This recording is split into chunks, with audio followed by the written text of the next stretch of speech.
6월 1일 금요일 황장수의 뉴스 브리핑 시작하겠습니다. 이제 여름으로 접어드는 계절에 들어섰습니다. 자, 올 여름 화끈하게 뜨거울 것 같은데요. 실제로 이 날씨보다 한국에서 벌어지는 이 화끈한 일들이 올 가을이나 겨울에 어떻게 결론이 나 있을지 매우 우려스럽습니다. 아침에 집에서 나오면서 보니까 플래카드를 걸어놨어요. 또 그 밑에서 구청장 후보라는 사람이 악수하고 있던데, 플래카드의 양대 공약이요, 독재와 적폐의 상징 박정희 동산 철거, 또 하나의 공약이 평화의 상징 소녀상 설치입니다. 박정희 동상 보내고 소녀상 설치한다라는 것이 구청장 나온 사람의 플래카드에 걸려있는 공약이다. 딱 그 두 개밖에 없어요. 심지어 뭐 가짜로라도 도로 놔준다, 다리 놓는다 말도 없어요. 참 놀랍습니다. 진보 정당이라는 걸 표방하는 쪽의 후보인데, 종북이 싫어서 갈라진 진보 정당의 후보가 그런 공약을 내걸고 있습니다. 이제 이 사회가 제가 볼 때 좀 미쳐 돌아가고 있다라는 생각이 들고요.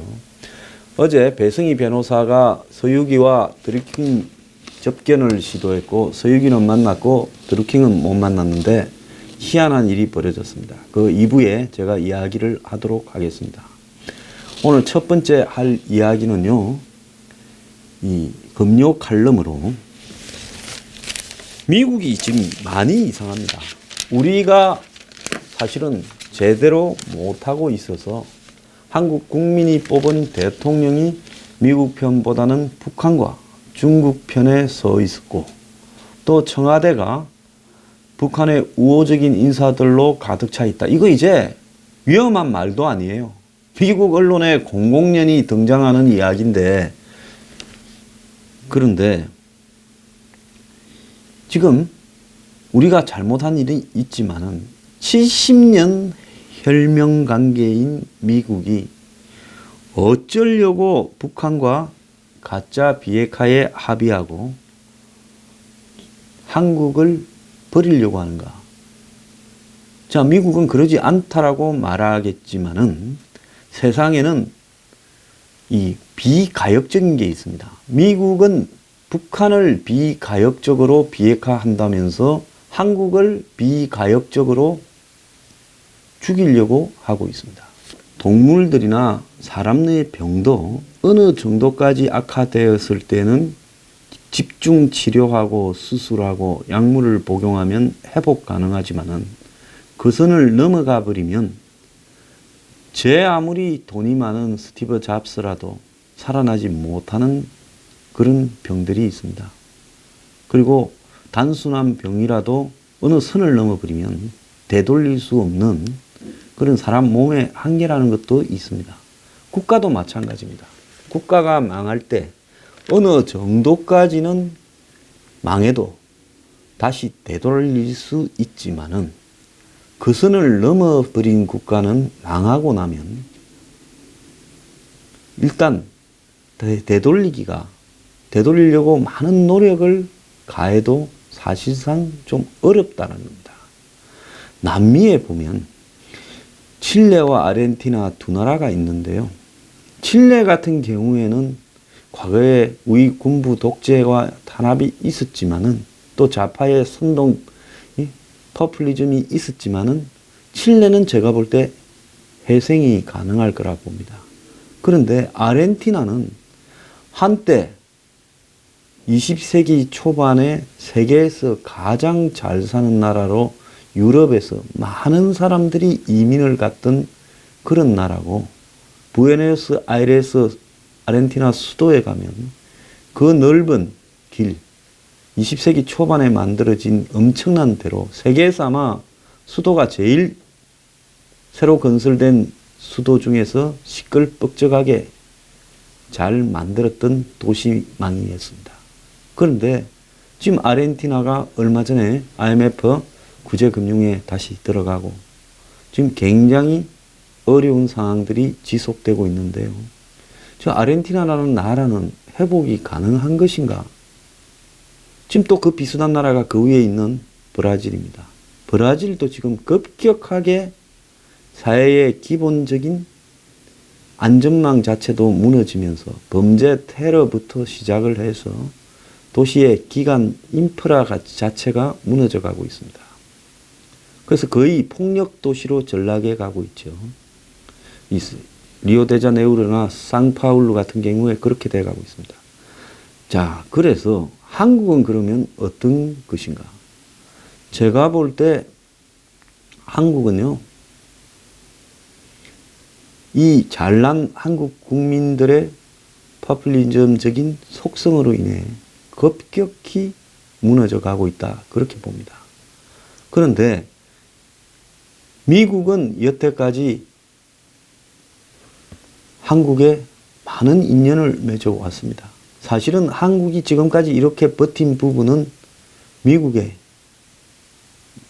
지원과 미국의 그늘, 그리고 미국과의 관계, 이런 부분들이 대한민국을 오늘날 사실상 별도로 북한과는 달리 민주주의, 자본주의 국가로 자유시장 경제를 채택하면서 출범케 했고, 많은 우여곡절이 있었지만은 이 정도 환경에서 이 정도 산다는 것은 축복이라고 생각해야 될 기적을 이룬 것도 사실입니다. 우리는 우리가 이룬 부분에 대해서 너무나 폄하하고요, 부정적인 요소들만 부각시키는 한국의 좌파 종북들의 프레임에 걸려서 우리가 지금 우리 삶이 팍팍하더라도요, 지금 미국 간들 삶이 팍팍 안 하고 파리에 런던에 간들 삶이 팍팍하지 않은 줄 아십니까? 전 세계 어디를 가더라도 지금 세계 경제, 사회, 정치, 문명의 전환에 의한 일자리 부족으로 한마디로 전 세계가 가난해져 가고 있는 것은 똑같고, 파퓰리즘이 덕세하고 양극화가 진행되는 것은 세계적인 추세입니다. 자, 그 속에서 그래도 한국이 정치가 이렇게 개판인데 이 정도 버틸 수 있었던 것은 해방 이후 짜여진 미국과의 정치, 경제, 군사, 사회적 이 네트워크가 작용했다고 저는 보고 있습니다. 1945년에 미군이 38선 이남으로 진주하지 않고 실질적으로 한국을 소련의 손에 내버려 뒀더라면 아마 소련은 부산까지 밀고 내려왔겠죠.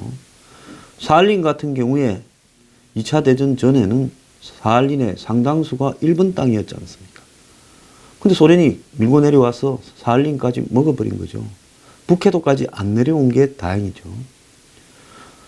자, 그리고 미군이 그때 진주를 했지만은 당시 조금 더 한국에서 북한과 공동정부를 수립한다라고 하면서 협상을 하고 공동선거를 하고, 그래서 남북한 단일 정부를 수립했다고 하면 불과 3, 4년 안에 제가 봤을 때 한국은 공산화된 정권으로 전락을 했을 겁니다.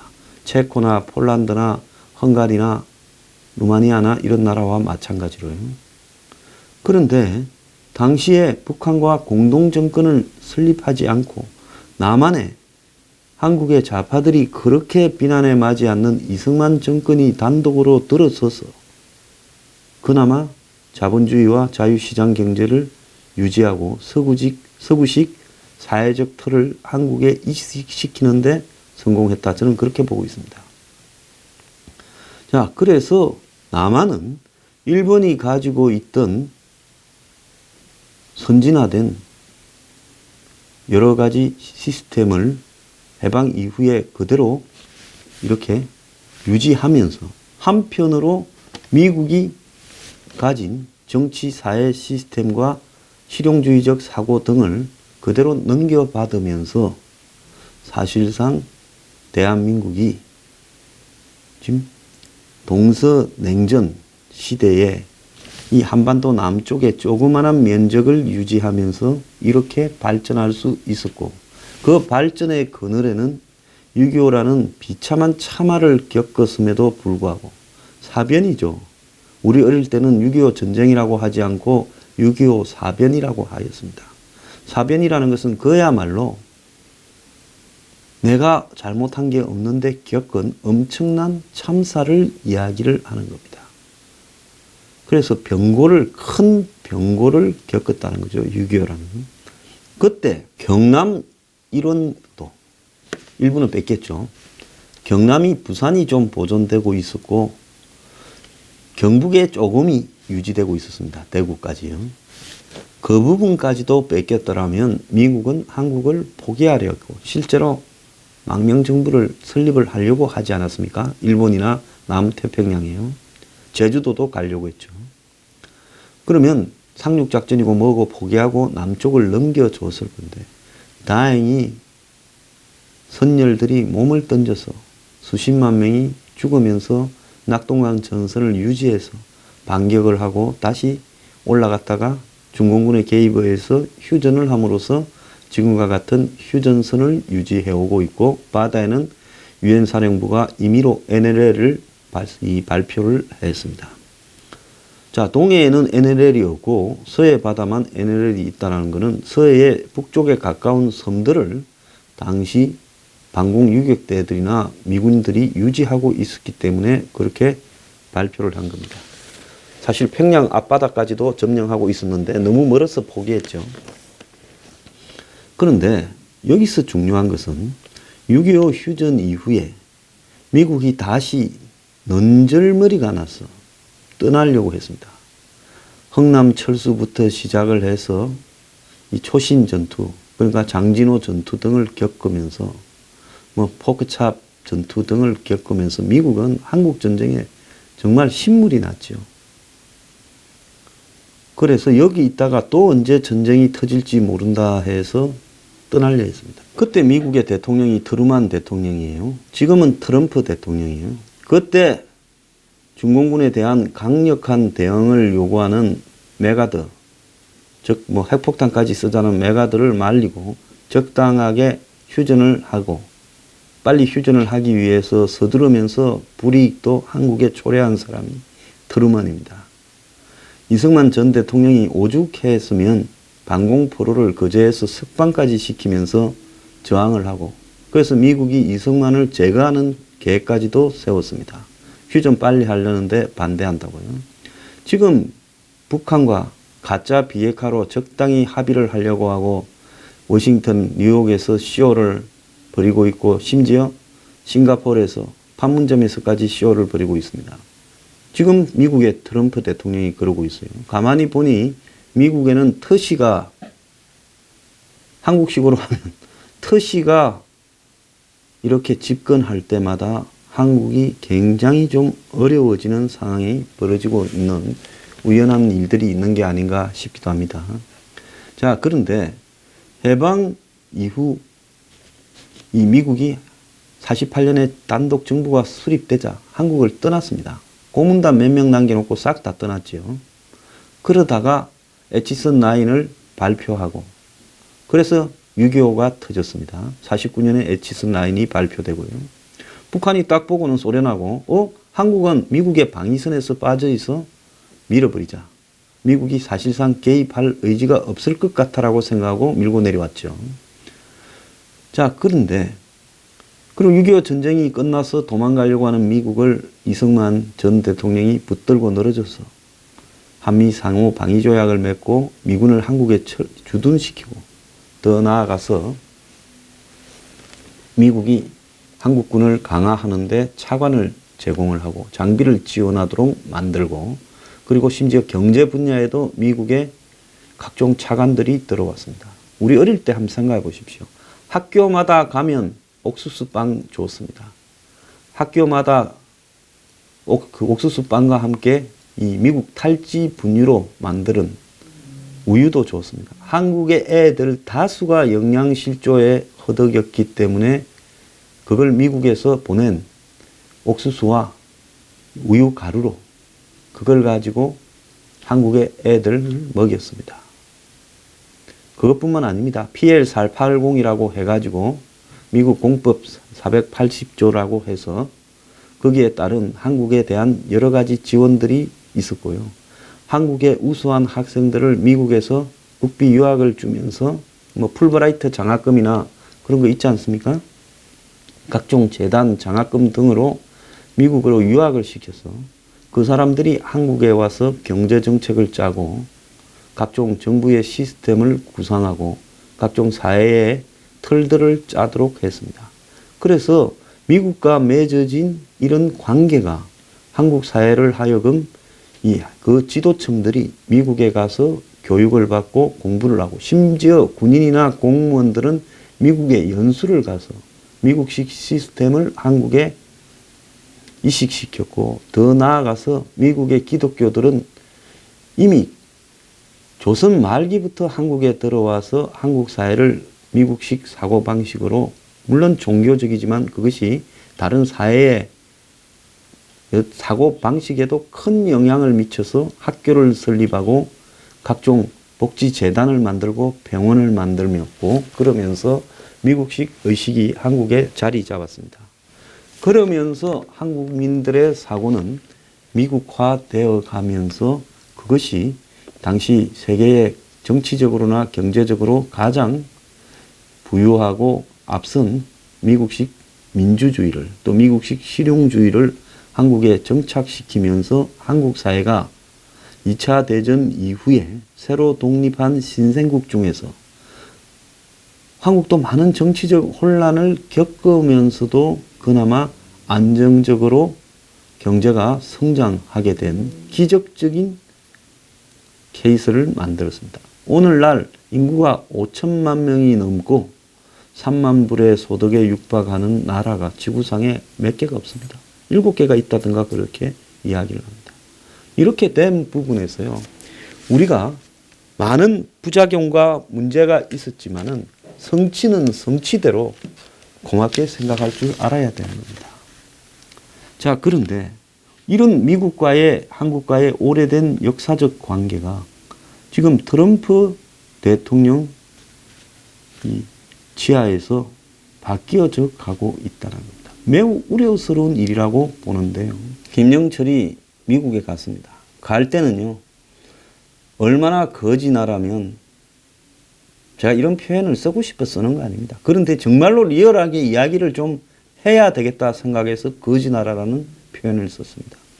김영철이 미국 가는데 비즈니스를 타고 김영철 외에 북한 수행원들이 한 7명이 있었는 모양인데 그 사람들은 이코노미를 탔습니다. 한번 생각을 해보십시오. 정상적인 나라라면 김영철쯤 되면 자국의 항공기를 가지고 미국을 갔겠지요.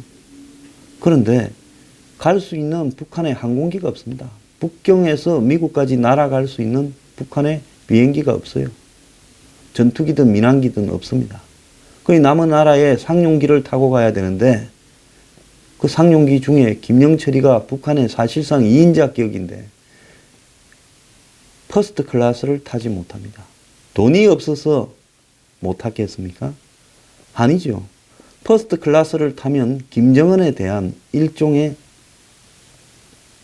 한마디로 폄하라고나 할까? 뭐라고 해야 될까요? 김정은에 대해서 뭔가 부하로서 이랬던 틀을 어기는 거기 때문에 비즈니스를 탔습니다. 자, 비즈니스에 옆에 붙어 있는 사람도 있었을 건데 가끔 와서 기자들이 사진도 찍고 그러면 김영철을 경호하는 사람들은 이코노미에 있다가 또 김영철이가 잘 있나 싶어서 왔다 갔다 했던가 안 그러면 이코노미의 승객이 김영철 옆에 서 있거나 하면서 미국까지 갔을 겁니다. 근데 공항에 내리니 미국의 캐딜락이 와서 실어가고 그 다음에 별도의 검색 절차도 없이 빠져나와서 유엔 앞에 있는 호텔에 가고 또 미국에서 관사로 쓰는 유엔 사무소 옆에 차석대사 집에서 거하게 대접까지도 했습니다. 김영철과 식사를 하고 또 김영철과 140분간 짚을 거는 다 짚었다라는 폼페이오의 압축 담판이 있었습니다. 그래서 김영철이 워싱턴 DC를 김정은의 친서를 가지고 이제 방문을 한다고 합니다. 자, 미국에 온 북한 사람들은 뉴욕에 갇혀 있어야 되는데 워싱턴 DC까지 가서 백악관을 방문한다는 것은 김정은이 전달한 내용이 실제로 트럼프의 구미에 상당히 맞아떨어졌다는 것을 의미하는 겁니다. 아마 보따리가 괜찮은 게 있으면 워싱턴 DC에 가서 트럼프를 만나고 보따리가 새로운 게 없으면 그냥 거기서 돌려보내는 쪽으로 됐을 건데 폼페이오가 김영철을 만나서 밥을 먹고 또 별도의 회담을 하고 난 다음에 구분응선을 넘었다. 짚을 거는 다 짚었다라고 하면서 입이 활짝 벌어진 모습을 보면 아마 북한의 김정은이 중국과 한국의 코치를 받아서 미국이 트럼프가 원하는 비핵화 쇼에 일단을 응해주기로 하면서 자신의 속셈은 별도로 유지해 가는 쪽으로 방향을 정한 걸로 보입니다. 그래서 그 내용은 뭔가 하면 이제 친서를 가지고 워싱턴 DC로 가서 트럼프한테 전달할 건데 그것은 그야말로 이제 6월 12일 회담이 사실상 거의 구분응선을 넘었다라는 말이 맞다라는 것을 지금 인정해야 될 상황이라는 겁니다. 그래서 거기에 보면 결국은 북한이 트럼프에게 선물을 줬고 그리고 그 선물은 트럼프가 원하는 깜짝 쇼를 북한이 연출해 주겠다라는 계약일 거라고 보고 있습니다. 그래서 오늘 워싱턴으로 향한다라고 지금 이야기가 나오는데요. 자, 북한이 결국은 미국을 상대로 이렇게 협상을 하자 했다가 또 뒤로 빼고 비난하고 공격하다가 그러다가 회담이 깨졌다가 다시 회담을 이루면서 극적인 효과를 극대화하는 쇼를 지금 하고 있습니다. 그래서 지금 이 김영철이 미국 뉴욕까지 선글라스 낀 경호원을 대동하고 뉴욕에서 식사 대접을 받으면서 이 폼페이오의 지금 만찬과 또 더 나아가서 회담을 한 부분은 이제 미국이 김영철이 가지고 온 보따리에 사실상 만족했다는 겁니다. 그럼 그 만족은 뭐냐? 일부 핵무기의 선제적 폐기에 동의했다는 겁니다. 그래서 그 선제적 폐기를 북한에서 미국으로 반출을 해서 미국 창고에 갖다 놓고 ICBM을 폭파시키고 그리고 핵 사찰 검증을 11월 6일입니까? 미국의 중간선거 이전에 하는 걸로 답을 냈고 미국은 이제 우리가 원하는 걸 이루었다라고 생각을 하면서 북한과의 주요한 핵상의 혁신에서 북한이 트럼프의 제안을 만족시켜서 그래서 미국은 북한에 큰 선물을 주려고 한다. 그래서 트럼프가 김영철이 도착한 직후부터 회담이 하루나 그 이상이 될 수 있다 하고 종전선언을 받아주려고 하는 이야기를 사실상 지금 하고 있습니다. 자, 한국의 문재인 정권 신이 났겠지요. 이제 싱가포르를 가는 계획을 꾸미고 있을 거라고 보는데요. 저는 이 자리에서 미국 의회와 미국의 언론 그리고 미국의 국민들에게 한마디를 하고 싶습니다. 한국과 미국과의 관계가 트럼프의 정치적인 이익 타산을 위해서 70년 동맹 헬명 관계가 훼손되어도 좋은 겁니까? 대한민국의 안보나 존립은 미국의 대통령 개인의 이익에 따라서 그냥 과감하게 버려도 좋은 것입니까? 한국과 미국과의 70년의 관계가 피로스 맺은 관계가 이만큼의 가치도 없이 지부되어서 되는 겁니까? 지금 북한이 미국의 트럼프가 원하는 대로 앞으로 한 5개월 중간선거 전에 핵무기를 20개를 갖다 놓든 10개를 갖다 놓든 갖다 놓는다고 북한의 비핵화에 뭐가 달라지는 겁니까? 아무것도 달라지는 게 없습니다. 북한의 비핵화는 아무것도 변하는 게 없어요. 그거는 그야말로 보여주기 쇼입니다. 북한의 핵이 떠났습니다. 미국에 도착했습니다. 창고에 갔습니다. 자, 북한이 ICBM을 폐기한다 칩시다. 북한이 ICBM을 폐기한다고 북한이 ICBM이 없겠습니까? 해체시켜 놨다가 다시 조립하면 되는 거 아닙니까? 완성된 ICBM 껍데기, 연료니 뭐니 돈 되는 거는 빼고 ICBM 껍데기, 강철만 그거 파괴하면 폭파하는 쇼를 할 겁니다. 북한이 다 숨겨놓고 사찰 검정단 들어오라 했을 때 자진해서 갖다 주지 않는 한 사찰 검정단이 얼마나 성의를 갖고 북한을 뒤져서 숨겨놓은 것을 찾을 수 있다고 보십니까? 이게 안 되는 줄 다 알고 트럼프도 알고 그 참모들도 다 알아요. 미국의 전문가들은 북한이 비핵화 절대 안 된다고 이야기를 하고 있습니다. 그런데 비핵화라는 명목의 리얼리티 쇼를 생중계로 라이브로 벌이면서 그 대가로 종전선언을 해주려고 합니다. 종전선언이 되고 나면 평화협정까지도 올연말까지도 안 가고 될 거예요. 그러면 종전선언과 평화협정이 맺어진 이후에 형식적으로는 이론적으로는 미군이 남아있을 수 있지만은 그야말로 유엔사나 한미연합사는 해체될 것이고 전시작전권은 넘어가게 될 것이고 북한이 요구하는 이 미국의 한반도에서 비핵화, 즉 미국의 전략자산이나 한미훈련 등은 끝나버릴 것이고 더 나아가서 북미 수교가 되고 이제 평화협정이 체결된 이후 북미 수교, 불가침 협정 등이 맺어지게 되면 아마 미군은 상징적으로 한 2, 3천 명 남아있고 떠나게 될 수밖에 없을 겁니다. 그리고 북한은 종전선언 이후에 오늘부터 시작되는 고위급 회담이나 군사회담 등을 통해서 군축을 강하게 주장을 할 겁니다. 속이는데 아주 도사인 북한과 그 다음에 원칙대로 하는 한국과 미국에서 군축에 돌입하게 된다면 이제는 한미 간의 재래식 무기 전력도 한반도에서 상당한 부분 제거되고 북한을 막을 수 있는 휴전선의 방어망도 NLL이나 DMZ에서 무너질 겁니다. 그래서 DMZ, NLL의 비무장화니 평화수역 이야기를 하는 겁니다.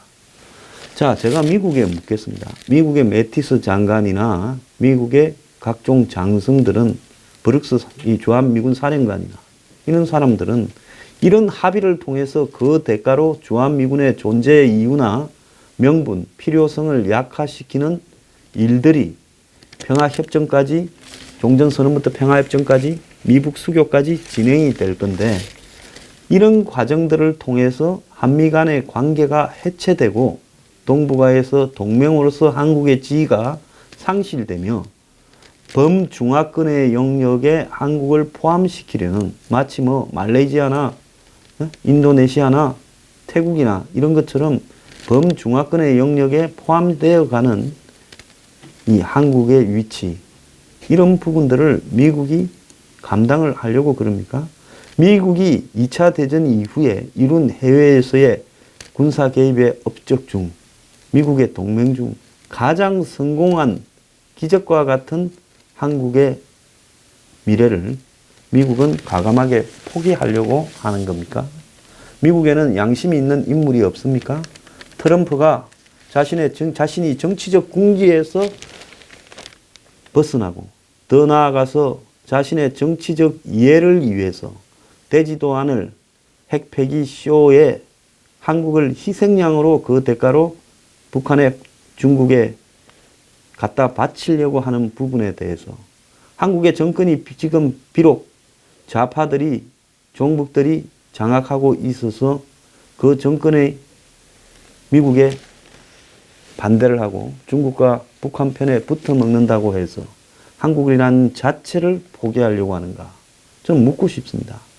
한국이 건재해야 일본도 지켜지고 미국의 아시아, 인도, 태평양에 있어서 이해관계도 지켜지는 겁니다. 한국이 무너졌을 때 미국이 아시아, 태평양 지역을 통째로 중국에 갖다 바치려고 하는 겁니까? 트럼프 말대로 북한은 시진핑과 짜고 모든 이 일을 벌이고 있고, 그래서 한국의 지금 정권이 종북 좌파 성향을 가진 이 정권이 들어섰을 때 한국을 해체시키는 것이 절대절명의 기회이기 때문에 아무도 몇 개인 줄 모르는 핵무기 20, 30%를 포기하고 껍데기 ICBM을 폭파시키면서 그 대가로 한반도를 군사적으로, 이념적으로, 사회적으로 장악하려고 지금 하는 겁니다. 자, 한국인들이 우매해서 제대로 된 선택을 하지 못한다 하더라도 미국이 한국을 포기했을 때 한국의 이해관계는 미국의 이해와 결부되지 않습니까? 경제적으로나 군사적으로나 모든 지정학적인 문제에서 봤을 때 한국이 살아야 미국도 아시아에서 영향력을 유지할 수 있는 겁니다. 한국이 무너지면요, 결국 일본은 핵무장을 하는 방식으로 갈 수밖에 없을 것이고 일본이 최전선에 서게 될 겁니다. 자, 몇 년을 더 버티면 중국도 경제가 무너져서 그야말로 가짜 사회주의 아시아에 남아있는 이 유산들은 제가 볼 때 한 5년 안에 다 무너져 갈 건데 그걸 참지 못해서 정치적 얕은 이해로 한국을 포기하려 합니까? 미국의 의회에 많은 의원들도 있고요. 언론도 있고 양심적인 지식인들도 있을 겁니다. 자, 이분들에게 호소하건대요. 트럼프의 저런 장사치만도 못한 이 국제의 지정학적인 엄청난 이해관계와 양국 간의 오래된 이런 동맹을, 이게 피로 맺은 동맹입니다. 훼손하려는 시도를 과감하게 제동을 걸고요. 지금 벌어지고 있는 미북 간의 흑막의 배후에 있는 지저분한 모든 일들을 다 밝혀내서 국민들에게 폭로하고요. 이 일이 이렇게 흘러가서는 안 된다는 목소리를 과감하게 내어주기를 부탁합니다. 6월 10일 이후에 협상 결과를 보고 그때 문제를 제기하겠다 했을 때 일단 엎어진 물은 물그릇이 뒤집어져서 물이 쏟아졌을 때 다시 주워 담는다고 해본들 얼마를 그 그릇에 다시 담을 수 있겠습니까? 그래서 세상에는 비가역적인 부분이 핵 문제뿐만 아니라 동맹의 관계에서도 있는 것이니까요. 기회가 있을 때 모든 노력을 다해서 트럼프의 지저분한 거래를 막아주기를 부탁드립니다.